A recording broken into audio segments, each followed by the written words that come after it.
સાંજના રોજ જમવામાં શું બનાવવું એની રોજની ઝંઝટ. તો આજે એક સ્પેશિયલ જે ફટાફટ બની જાય છે, તો એના માટે મેં લીધું છે મસાલાવાળા બી, ટમેટાં, બાફેલા બટેટા, કોથમરી અને ઝીણી સમારેલી ઓનિયન.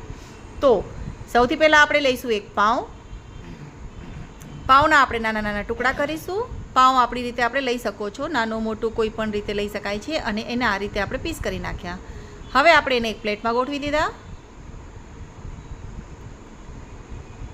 તરત જ આપણે એ પ્લેટમાં ગોઠવ્યા પછી આપણે એના ઉપર તરત લસણની ચટણી સ્પ્રેડ કરી દઈશું. સાથે છે આપણે લીલી ચટણી પણ સ્પ્રેડ કરવાની છે. લીલી ચટણી પણ આપણે ફુદીના, કોથમરી, બી, મરચાં, આદુની પેસ્ટ કરીને બનાવેલી છે.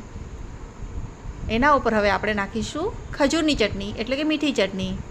લાલ, લીલી ને મીઠી ચટણી સાથે આ ખૂબ જ સરસ સ્વાદિષ્ટ બને છે. હવે ઉપર છાંટીશું આપણે બાફેલા બટેટા, ત્યાર પછી ઝીણી સમારેલી કાંદા, ઝીણા સમારેલા ટમાટાં, મસાલાવાળા બી, અને હવે નાખીશું આપણે ઝીણી સેવ.